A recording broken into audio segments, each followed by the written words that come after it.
pergunta, o percentual de alunos online caiu muito pós-pandemia nos Estados Unidos, então o Lula está perguntando a opinião dele em relação a essa do presencial e do digital.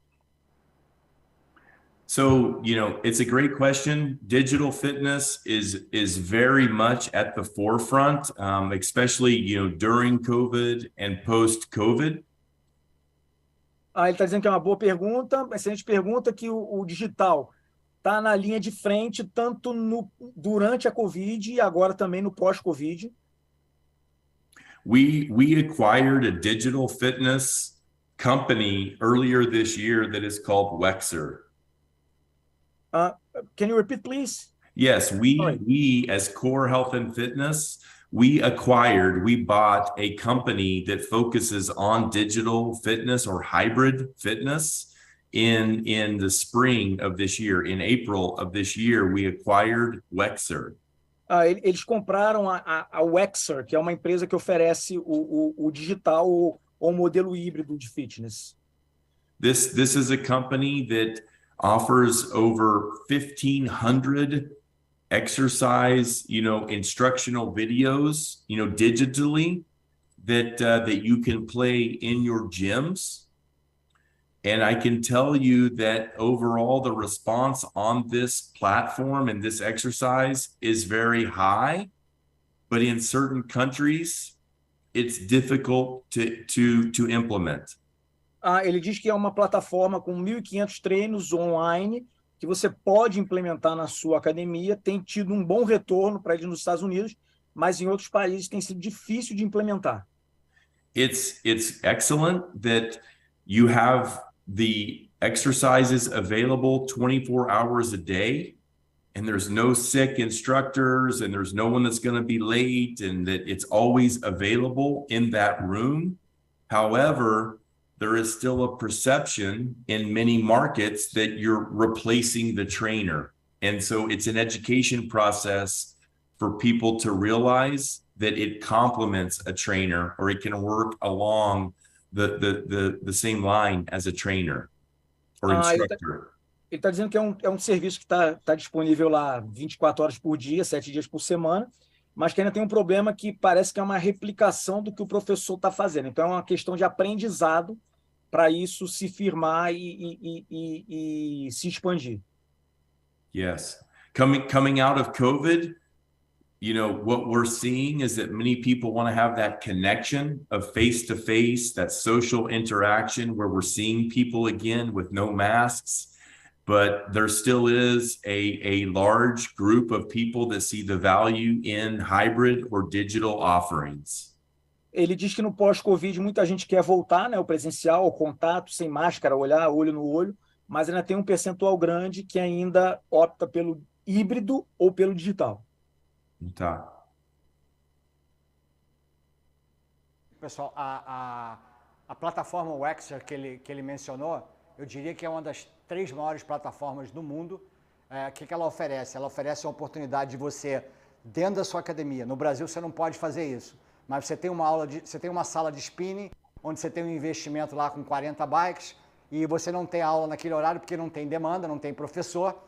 Então você tem lá um vídeo, disponibilidade, o aluno entra e faz a aula on demand do jeito que ele quer. E além disso, o cliente da tua academia, ele pode acessar a plataforma do iPad, do telefone dele. Então é uma solução híbrida que é muito interessante, que ele consegue prover a academia para a academia não precisar fazer isso. Então acho que essa é o grande, ainda não tem grandes empresas no Brasil fazendo isso. Geralmente a iniciativa parte da nossa empresa. Então é uma plataforma aberta que você pode vender o teu serviço como se fosse híbrido através do suporte da plataforma. Então realmente vale a pena depois vocês darem uma olhada, chamada Wexer, e foi adquirida em abril pela Core Health. There's one more question. Do you believe, Frank, let's say we have a gym in Brazil, or we're going to open a gym. Do you think if you open this gym should be hybrid? You should provide your client with an online service, or you don't think you don't need any more? Frank, o que você acha de vai abrir uma academia, faz só a parte física ou oferece um serviço híbrido? You know, that's a great question to do. I think that it depends on the operator and the studio. If the operator is very focused on having live staff that he wants to have do the instruction, I think that's fine. If the operator is in an unstaffed facility that could potentially be a vertical market that is, you know, it's not a dues paying, you know, health club where he wants to have exercise instruction 24 hours a day that someone could come in and play. I think that digital makes a lot of sense. So I think that depending on the environment or the actual club, I think really determines that.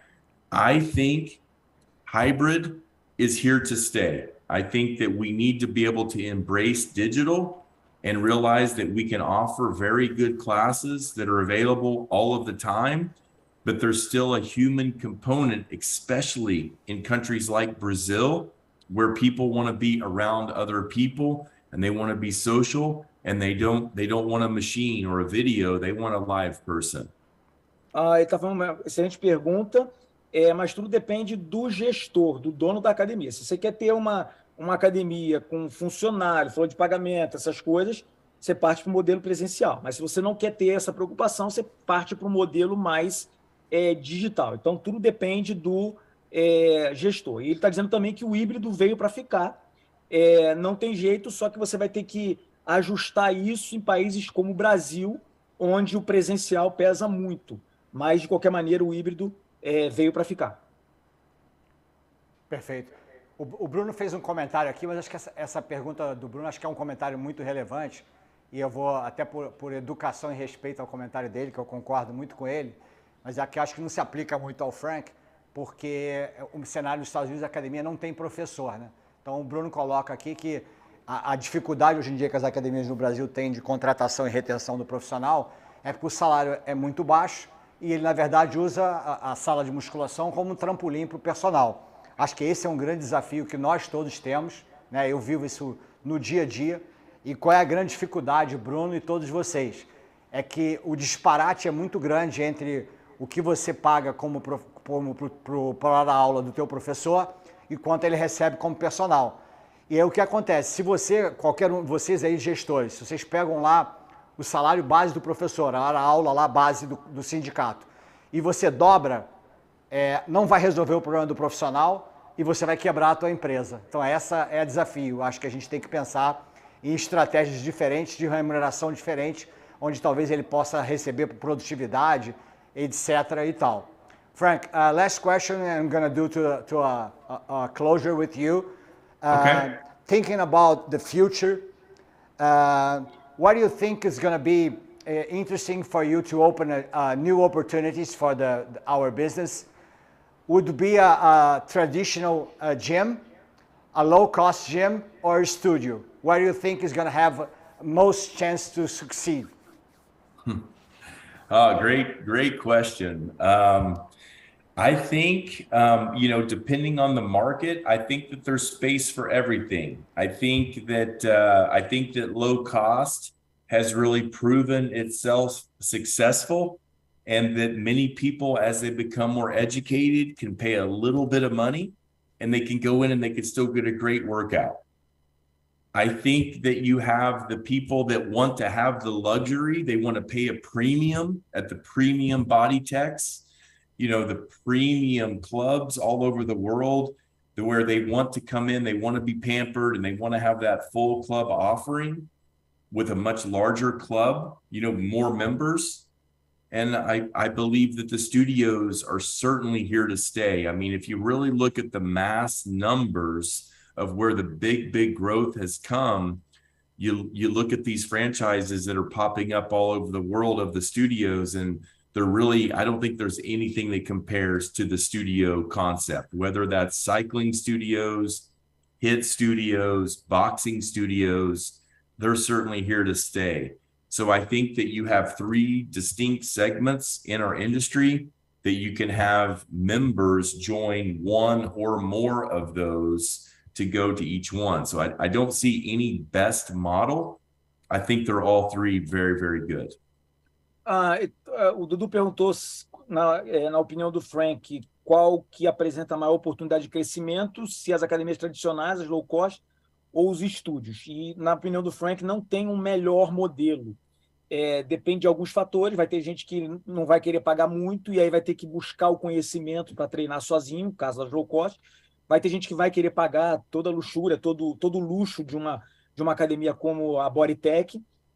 E ele diz que os estúdios vieram para ficar. O boom de estúdios que está tendo no mundo todo indica que vieram para ficar, estúdio de bike, estúdio de várias modalidades. E o cliente ele pode ir para um ou mais de um desses modelos. Então, isso aí ele não vê como um melhor modelo. Dos três, não tem um melhor modelo. Vai depender de vários fatores. Na verdade, o que ele comentou aqui com a gente, que tem oportunidade para os três, o Anderson. Isso. Eu só chamo a atenção num ponto, né? Só corroborando aí com a ideia dele, é que com 5% de penetração que a gente tem no Brasil, eu tenho muito receio de você ter essa capacidade de abrir estúdio. Eu acredito que o estúdio no Brasil é muito bem sucedido, não é um modelo de negócio, e sim porque você, profissional, que está na ponta do estúdio, você abre o teu estúdio de personal, abre o teu estúdio de crossfit, abre o teu estúdio de bike, depende muito da sua capacidade profissional, porque com 5% fica muito difícil de você sobreviver comparado aos Estados Unidos, que tem 20%. Lá você consegue ter academia só para branco, só para pardo, só para asiático, só para gay, só para público GLT, tem oportunidades enormes, porque 20% das pessoas treinam. Acho que essa é a dificuldade. Frank, last question, and I'm going to your final words. Do you think in US, as we spoke before, there's a few gyms, most of the gym doesn't have service. You're just renting equipment and you do by yourself. There's a big culture of doing by yourself. Do you think there's a trend in the US that some gyms are starting to hire staff in order to provide service and better qualification and differentiation from the low cost? Traduz, Léo. Ele está perguntando se nos Estados Unidos as academias já estão começando a contratar professores para prover o serviço, diferente de só alugar o equipamento. E isso traria um outro nível para as academias. Então, está perguntando se as academias estão começando a contratar professores. Yes, Dudu, I think that we are seeing a certain segment of offerings that are offering a higher level of service. However, as I stated before, due to the higher percentage of people that understand fitness and understand how to work out, that we're seeing very much a self-service industry in fitness in North America, in the United States, where they know how to come in, they know how to, do the cardio machines. They can come in and not only can they do the selectorized machines, but what we're seeing is that we're seeing a rapid development of individuals, male and female, that are certainly even using, the power racks and the platforms to do Olympic type lifting movements. And that education of the member is very much allowing them to come in and really self-service themselves in the workouts. Is personal training big here? Absolutely. Personal training is very big, in North